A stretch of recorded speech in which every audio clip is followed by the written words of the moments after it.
महाराष्ट्र हा संतांची भूमी आहे। संपूर्ण वारकरी परिवाराचा जनसमुदाय आपल्या पांडुरंगाचं दर्शन घेण्यासाठी पंढरपूरला गेलाय।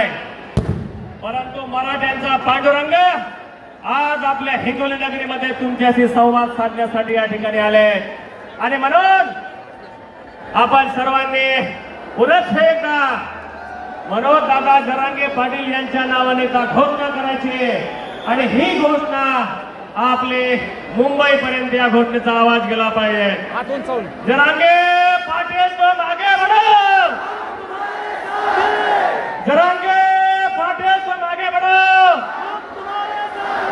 पाटलासाठीची एक घोषणा सर्वांनी पाटील पाटील पाटील पाटील पाटील पाटील पाटील पाटील पाटील पाटील पाटील पाटील